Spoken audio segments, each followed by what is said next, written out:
The red KLOZD sign in my flagship restaurant's window felt like a personal insult. Health code violations, the official notice claimed. Critical safety concerns. All complete lies, but that didn't matter anymore. Not when the mayor himself had signed the shutdown orders. I touched the window gently, remembering the day we'd opened 5 years ago. The crowd of excited customers, the buzz of anticipation, the pride in my wife Anna's eyes as she cut the ribbon. Now all 6 of my restaurants across the city sat empty, their reputations ruined by a coordinated campaign of bureaucratic warfare. My name is Daniel Martinez, and at 42, I built Heaven Restaurants from a single food truck into one of the most successful local chains in Boston. That success had made my brother-in-law, Mayor Robert Sullivan, very uncomfortable. "Mr. Martinez?" A quiet voice interrupted my thoughts. I turned to see Maria, one of my longest-serving employees, standing nervously on the sidewalk. "We all got the message about the emergency meeting tonight. Is it really over?" I managed a reassuring smile. "Come to the meeting, Maria. Nothing's over yet." She nodded, though I could see the doubt in her eyes. They all had the same look these days, my employees, my suppliers, even my own family. Everyone believed Robert had won. Everyone except me. Later that evening, I stood in the private room of a small Italian restaurant owned by my old friend Tommy, looking at the faces of my management team, people who had helped build Haven from nothing. I felt a mixture of guilt and determination. First, I began, "I want to apologize. You've all been caught in the crossfire of a personal vendetta. Mayor Sullivan's campaign against Haven has nothing to do with health codes or safety violations. It's about power, family, and a man who can't stand the idea of his sister's husband being successful without his permission." "We know that, Danny," Maria spoke up. She was running our downtown location before the shutdown. "What we don't know is how we fight back against City Hall." I pulled out my phone and pressed play. Robert's voice filled the room, clear and arrogant. "Listen carefully, Danny boy. These inspections can stop anytime. All you have to do is sell Haven to Thompson Restaurant Group. They've made a very reasonable offer, and they know how to show proper respect to the mayor's office." There were gasps around the room. Several people started speaking at once. "Is that? You recorded him. Thompson Group, aren't they his biggest campaign donors?" I held up my hand for silence. That conversation was from 6 months ago. It was the first direct threat, but not the last. I played another recording. "Your latest health inspection is tomorrow. Funny how many violations they keep finding, isn't it? But I'm a reasonable man. Sell to Thompson, take their lowball offer, and all these problems go away." "You've been recording everything?" Tony asked from the doorway where he'd been listening. I nodded. "For 2 years. Ever since Robert started making comments about how unfortunate it would be if Haven had regulatory issues. I knew eventually he'd get explicit about his threats. He's too arrogant not to." The room was silent as the implications sank in. Recording the mayor discussing what amounted to extortion and abuse of power. It was either incredibly brave or incredibly stupid. "But why wait?" Maria asked. "Why let him shut us down if you had this evidence?" "Because it wasn't enough," I explained. "Robert's smart. He always left himself deniability. But yesterday he finally went too far." I pulled out my laptop and played the security footage from my meeting in his office that morning. The audio was crystal clear. "You really thought you could fight City Hall?" Robert's smug face filled the screen. "I've shut down all your restaurants. Maybe now you'll learn your place in this family. Sell to Thompson, take the loss, and maybe I'll let you manage one of their locations. That's more your speed anyway." "That's blatant abuse of power," Tommy said quietly, using his position as mayor to force a business sale to his campaign donors. "It's also personal," I added. "He's made it clear this is about putting me in my place. About showing everyone that nothing succeeds in this city without his approval." "What about Anna?" Maria asked gently. "She's his sister. How does she feel about all this?" The question hit hard. Anna had been caught between her brother and me since this started, trying to maintain family peace while watching her brother systematically destroy our business. "She knows everything," I said, "including what I'm about to do next. She's the one who suggested I record the conversations in the first place." That got their attention. They knew Anna, her kindness, her dedication to family harmony, as she was supporting this. "Here's the plan," I continued. Tomorrow morning, I have a meeting with someone from the State Attorney General's office. The recordings, the falsified health reports, the connection to Thompson Group, it's all going to them. The mayor will fight back, Tony warned. He'll claim the recordings are fake, that you're just a disgruntled business owner trying to damage his reputation. I smiled. That's why we need copies of everything. Every piece of paperwork, every email, every inspection report. I need you all to document everything you've seen and heard. But more importantly, I reached into my briefcase and pulled out a stack of papers. I need you to be ready for what comes next. They leaned forward as I laid out the documents, incorporation papers for a new company, lease agreements for locations just outside city limits, detailed plans for something bigger than Haven had ever been. Robert thinks shutting down our restaurants will destroy us, I said. He has no idea we've been preparing for this for months.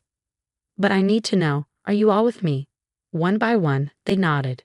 Even through their fear and uncertainty, I saw determination in their eyes. They had helped build Haven for nothing once before. They were ready to do it again. The next morning, I sat in a coffee shop across from City Hall watching Robert arrive for work. He had no idea that at that exact moment, state investigators were receiving hundreds of pages of evidence documenting his abuse of power. My phone buzzed. A text from Anna. It's done. The AG's office has everything. Are you ready? I thought about all the nights we'd spent planning this, the strain it had put on her relationship with her family, the risk we were both taking.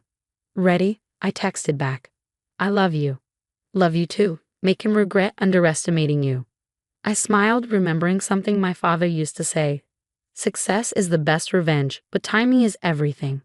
Robert thought he had won, that his power as mayor made him untouchable. He was about to learn how wrong he was. The rest of the day passed in a blur of activity. My management team was executing our backup plan flawlessly, securing new locations, contacting suppliers, reaching out to key employees. Everything had to be ready before the story broke. At 6 p.m., my phone buzzed again. It was Tommy. Channel 5 News just announced they're running a special report tonight on corruption in the mayor's office. Something about abuse of power and targeted harassment of local businesses. Right on schedule, I replied. The AG's office had promised to share the evidence with select media outlets. By morning, everyone would know what Robert had done. I drove home, feeling strangely calm. As I pulled into our driveway, I saw Anna waiting on the porch. Her face was pale but determined. Robert's been calling nonstop, she said as I joined her.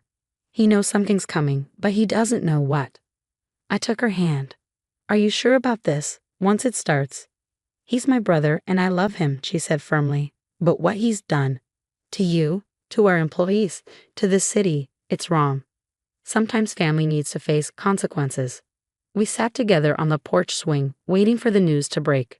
The warm summer evening felt surreal, like the calm before a storm. At exactly 9 p.m., my phone exploded with notifications. The story was live. The next morning's headline in the Boston Globe said it all. Mayor se relivan accused of corruption and extortion. Below it, a subheading. Audio recordings reveal systematic harassment of local business. I watched Robert's hastily called press conference from my laptop. The usually polished mayor looked disheveled, his confidence replaced by barely controlled panic. These allegations are completely false, he declared, but his voice wavered.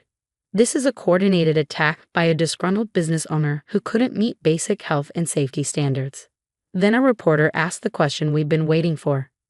Mr. Mayor, how do you explain the recorded conversations where you explicitly link Haven's health inspections to their refusal to sell to Thompson Restaurant Group? Robert's face went pale. Another reporter jumped in. And can you comment on the $500,000 in campaign contributions you've received from Thompson Group over the past 3 years? I closed the laptop. The rest would play out exactly as we planned. My phone rang. It was James Thompson himself, CEO of Thompson Restaurant Group. Martinez, his voice was cold. This is going to get very ugly for everyone involved. It doesn't have to, I replied calmly. Unless you want the SEC looking into those consulting fees your company paid to shell companies owned by Robert's wife. Silence on the other end. Yes, we know about those too. Amazing what people will tell you when they think you're finished. What do you want? Thompson asked finally. Nothing. Consider this a warning. Stay out of my way, and all that evidence stays buried. Try to retaliate, and it goes public. After hanging up, I headed to our new flagship location. The building sat just outside city limits, deliberately chosen to be beyond Robert's direct influence. Construction crews were already at work, transforming the space into something spectacular. Maria met me at the entrance, clipboard in hand. Everyone's showing up for their new assignments, she reported. And you won't believe how many applications we're getting. Apparently, standing up to corruption is good for recruitment.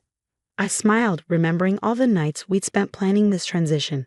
While Robert was focused on shutting down our city locations, we'd been quietly building something bigger. The new restaurants wouldn't be called Haven. That name had been tainted by Robert's campaign against us. Instead, we were launching as Phoenix Dining Group. The symbolism wasn't subtle, but it felt right. By noon, the story had gone national. Photos of our empty restaurants contrasted with the evidence of Robert's corruption, made compelling television. But the real bomb dropped when the state attorney general held her own press conference. This office has received extensive evidence of systematic abuse of power by Mayor Sullivan's administration, she announced.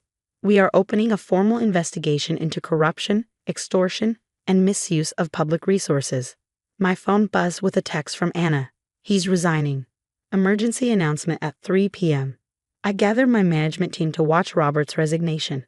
The man who stood at the podium barely resembled the arrogant brother-in-law who would try to destroy us. In light of recent allegations, and to avoid any further distraction from the important work of this office, he read from a prepared statement, I am stepping down as mayor, effective immediately. There was no celebration in our office, just quiet satisfaction and a renewed focus on building something better. That evening, as I was reviewing plans for our new locations, I received an unexpected visitor. Monica Sullivan, Robert's wife and the beneficiary of those questionable consulting fees. You've destroyed him, she said without preamble. No, I corrected quietly. He destroyed himself. We just provided the evidence. Thompson Group is abandoning him. The party wants nothing to do with him. Everything we built. Everything you built was based on corruption and intimidation, I said. Did you really think it would last forever? She stared at me for a long moment. You know this isn't over. Robert won't just disappear. I know. That's why I kept the most damaging evidence in reserve. Tell him that if he ever tries to retaliate against me, my family, or anyone involved in exposing this, everything comes out, including your role in it. She left without another word. But I knew the message would be delivered.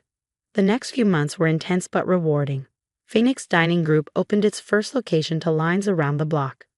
People came for the food but stayed for the story, the local business that stood up to corruption and won. We hired back every Haven employee who wanted to join us, with better benefits and profit-sharing options. Many of our old customers followed us to the new locations, bringing friends and family with them. Robert left town shortly after his resignation, moving to Florida where he had family connections. Anna struggled with the family fallout but never wavered in her support for what we'd done. He needed to learn that actions have consequences, she said one night as we sat in our new flagship restaurant watching the busy dinner service. Maybe now he'll understand that real success comes from building things, not destroying them. 1 year after Robert's resignation, Phoenix Dining Group had expanded to 12 locations across 3 states. Our success attracted attention from legitimate investors, allowing us to grow without compromising our values. The old Haven locations still sat empty, a reminder of Robert's abuse of power. But we had transformed that loss into something greater than we'd originally built. I kept the recording device I'd used to document Robert's threats. It sits in my office as a reminder that sometimes the best defense against corruption is simply paying attention and being patient enough to let your opponents reveal themselves. The final piece of closure came in an unexpected way. About 18 months after everything happened, I received a letter from Robert. It was short but clear. You won, not just the restaurants, but the respect I never wanted to give you. I underestimated you, and I paid the price. Take care of Anna. I showed the letter to Anna, who read it with tears in her eyes. Do you think he really understands what he did wrong? Maybe, I said. But more importantly, we showed everyone else that doing the right thing, even when it's hard, even when it costs you something, is always worth it in the end. The story of Haven's destruction and Phoenix's rise became a case study in business ethics classes. Students would analyze how systematic corruption could be exposed and defeated by careful documentation and strategic thinking. But for me, the real lesson was simpler. Success isn't just about surviving attempts to destroy you. It's about using those attempts as fuel to build something better. Every morning, as I walk into one of our Phoenix locations and see the busy dining rooms, the happy employees, the thriving business we've built, I'm reminded that the best revenge isn't just proving your enemies wrong. It's proving yourself right in ways they never imagined possible. The red KOZD signs that once marked our defeat have been replaced by the Phoenix logo, a symbol of renewal and resilience. And somewhere in Florida, Robert Sullivan has to live with the knowledge that his attempt to put me in my place only helped me find exactly where I belonged. That's the thing about trying to keep someone down. Sometimes you just give them the perfect reason to rise higher than ever before.